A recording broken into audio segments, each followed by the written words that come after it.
Hello again and welcome to another Warhammer 40k Imperial Guard Tactics video. Now, in a recent live stream that I was doing, one user asked me, Mordian Glory, you always talk about screening and stopping turn 1 deep striking and this kind of stuff, but what the hell even is screening? What the hell is deep striking? And how do people do it turn 1 or turn 2 or whatever? And I just need help. And I was like, okay.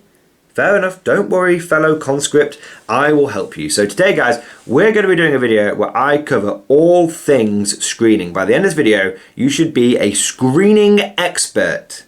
So without further ado, let's dive straight into it.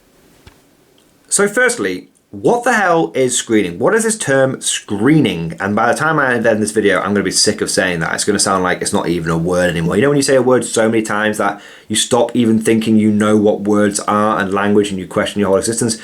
I've already said screening enough that that's kind of where I'm at with it already. But anyway, moving on. What the hell is screening? So imagine, you don't even need to imagine, you can see we have a Leman Russ right here. Now, this Leman Russ is having a great time. He's armed with some battle cannons and heavy bolters and plasma cannons and all this kind of good stuff. And he just wants to spend his best life and live his best life shooting the enemies of the Emperor. But he has no screen. There's nothing between him and the enemy. And so what happens if you've got some totally loyal mining workers that decide that this Leman Russ needs a good old clean and polish. So much of a clean and polish they need to tear it limb from limb and turn it into scrap metal. What's going to happen now? What's going to happen is these guys are going to like jump out of the shadows or jump out of a vehicle and they're going to get into combat with your Leman Russ. Now that's bad for two reasons. Firstly, these totally loyal mining workers have some power tools which are probably quite effective at tearing your Leman Russ apart. So there's a good chance that your Russ is going to get killed in combat. But even if it doesn't, let's say they're just armed with cultist knives, even if it doesn't, that Leman Russ is now essentially taken out of the fight. And that's really, really bad. Sure, you might be able to fire into combat with that heavy bolter, but the rest of these weapons are blast weapons. And even if, you know, editions change and you come to this video in 12th or 13th edition or whatever, I thought this video would be relevant. The problem you've got here is basically, look, that Russ is tied up. It can maybe fall back, but then it can't shoot. It might be able to stay in combat and shoot its way out, but now it's shooting 5 sacrificial bozos. Point is that Russ is essentially knocked out of the game for a turn, even if it doesn't die.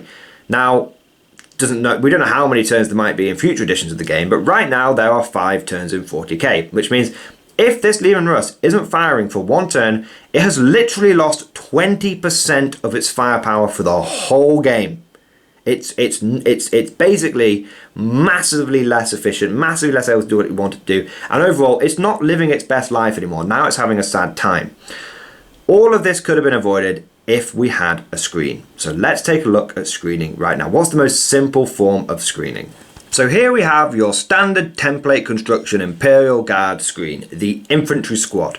Now what happens is when those Genestealer cultists finally try and sort of come in and take your tank out, what's going to happen is they're going to pop up or jump out of a transport or whatever they're going to do, and there's going to be something between them and the tank. And so these guys are going to come in here, and they're probably going to kill quite a few of your guardsmen. But the point is the tank is safe. The tank is not tied up. The tank is still firing. So now what happens is in your turn, maybe there's a few survivors, probably be quite lucky, but let's assume that there's a few survivors. They now get to fall back, and the survivors can either finish off the few fragile cultists, or the tank can go, well, I'm going to fire my battle cannon off somewhere else, but I'm going to use some of my spare firepower to just clear away those cultists. And now your tank has not been destroyed, your tank has not been tied up. A few sacrificial infantry, sorry riflemen, but a few sacrificial infantry have taken the brunt of the damage, have taken the risk away from your tank, and that is screening 101. So if this is the only thing you learn from today, that is screening 101. But now, let's take a look at some more complicated and in-depth scenarios. So the second most sort of common scenario that I find when it comes to screening your tanks is being able to counter good old-fashioned deep striking. So we've got a unit of Terminators. They've popped in turn 2, and they really wanted to use those power fists on that Leman Russ because they wanted to punch it to death. but now they can't because the infantry squad has gone way out in front of the tank. There's no way the Terminators could deep strike in this gap. There's not enough room between these two units, so now they're forced to deep strike out in front of the infantry. And sure, they could use their storm bolters and assault cannon and whatnot on the infantry and clear them away, but then they're stuck out in the open, and guess what? The tank is going to have a good time. It's going to unload those plasma cannons, unload that battle cannon, and those Terminators are going to be dead. And you have essentially sacrificed a 60-point Guardsman unit for a 200-point Terminator unit. That is a good trade for you. Very unlikely your opponent is going to throw his Terminators into that scenario, but A, he might be forced to because it could be turn 3 or turns when he's forced to bring reserves in, and B, he might just be less experienced. It might just force him to make a mistake. So this is the advantage of having screening. It makes your opponent have to do things he doesn't necessarily want to do and forces him to target units he doesn't necessarily want to target. You may have lost 10 infantry, but he just lost 5 Terminators. That is a very good trade-off for you. And that's one of the key things about screening. You want to try and screen with units that are cheaper. It's generally a good idea to make your screening units cheap and expendable so that your opponent has to force wasting his expensive units on your cheap units. So that's sort of screening scenario number 2, screening from deep striking. So now we're going to talk about those units that might be able to deep strike turn 1. Now currently, and it's kind of a tradition in 40k, you can't bring reserves in turn 1 normally. You have to bring them in turn 2 or turn 3. And so what that means is in that normal scenario, what happens is you might deploy, you've got loads of guard units all crammed in your deployment zone, and at first you might have to deploy your infantry quite close to your tanks, and that's not a good thing, because if your infantry die on turn 1, then the opponent can consolidate into your tank and tie it up, and then we're back to scenario 1, aren't we, where the tank's getting tied up and it's not doing what it wants to do. So that's why often reserves are limited to coming in on turn 2, because it gives you a chance to make that gap. Right, my turn 1, first thing I'm going to do is I'm going to move my infantry forward, having a great time, excellent. Now it doesn't matter if all the infantry die, because there's a big enough gap between the infantry and the tank that it can't just be consolidated into. Good times. However, there are armies out there, and it's not that uncommon, who can come in turn 1. And that's a problem, because what happens is, let's say these totally loyal cultists come in, and let's say they've got, maybe it's Tyranids, maybe it's Grey Knights, maybe it's someone, Thousand Sons, who cares? This unit represents something that was able to come in turn 1. Now maybe it came in from reserves turn 1. Maybe it's like Grey Knights where they start off on the battlefield, they did a little gate of infinity, oop, down, there you go, now they're here. Point is that turn 1, these guys aren't waiting for turn 2. These guys are coming into your face turn 1. And suddenly all the guardsmen start dying, it's not a good time. And then what you end up happening is these consolidate into your tank and it's all gone wrong again. So how do we stop that from happening? Well, this is where we use our special screening units such as Sentinels. Now Sentinels are those units that can, and other units that can forward deploy. Now you may not be an Imperial Guard player. You may be a Space Marine player. I don't know why you choose an inferior faction, but hell, there you go. Now you may be a Space Marine player. Now, if you are a Space Marine player, imagine this is like an Incursor squad or something that can forward deploy or has a pre-game move. Now, in the Guard, we have Scout Sentinels. Now, Scout Sentinels are a really cheap little unit. They're 35 points and they've got a really cool rule. They can do a pre-game move. That means that after both players have rolled off to see who goes first, before anyone actually does anything, even if you lose the roll-off, you go to your opponent, hang on, I've got a pre-game move. My Sentinel needs to do its scout move. And before your opponent knows what's happened, your Sentinel has moved forward. Now look at that gap. That's a nice gap.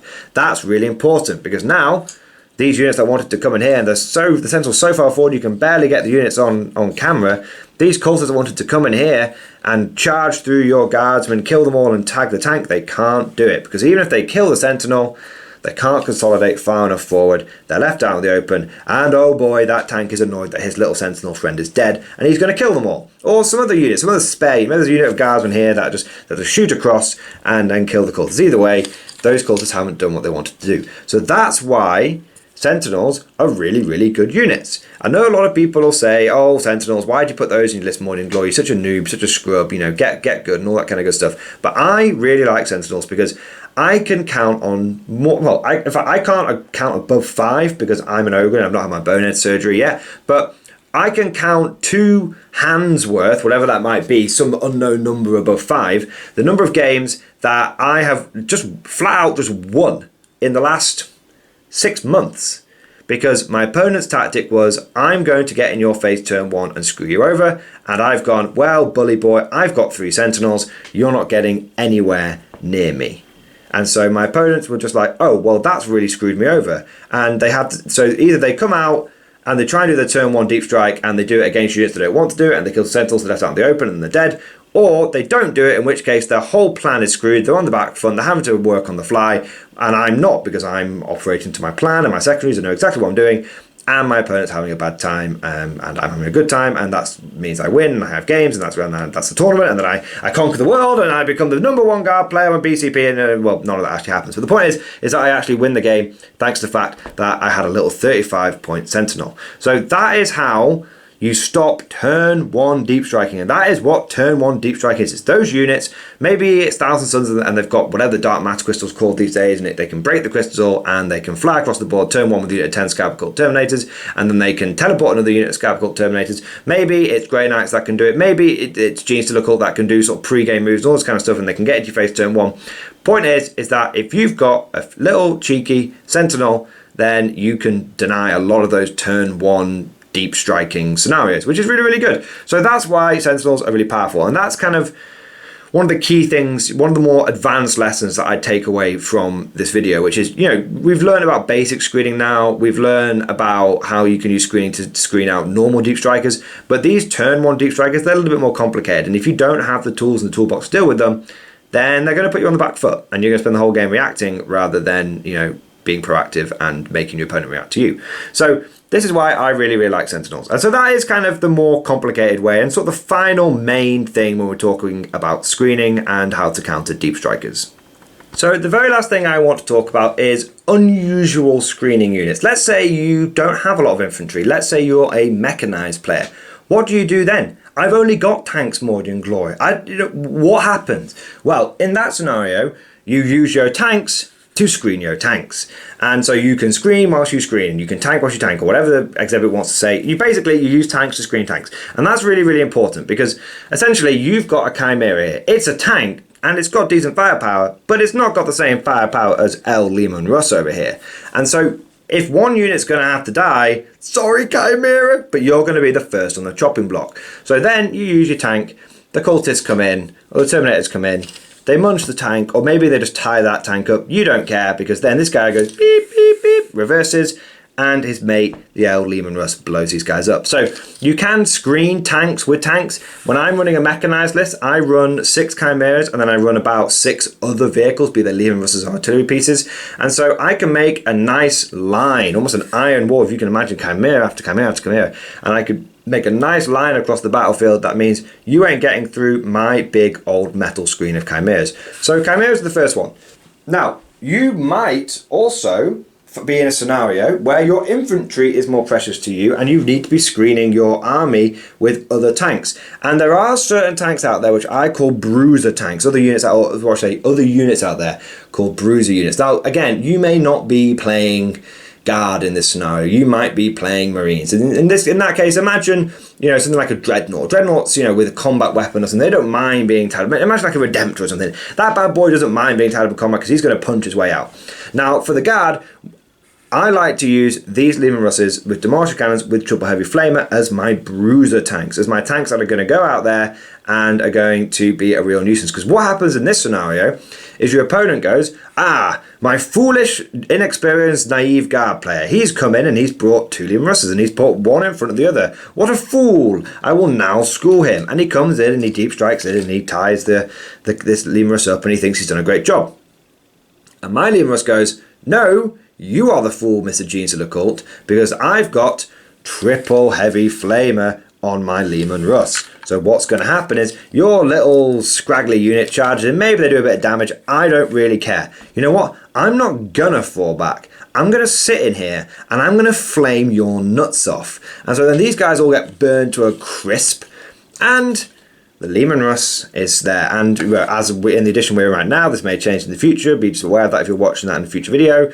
But then this Demolisher Cannon can go, right, I'm now clear of enemies, so I'm going to 360 no scope my opponents with my big demarche cannon.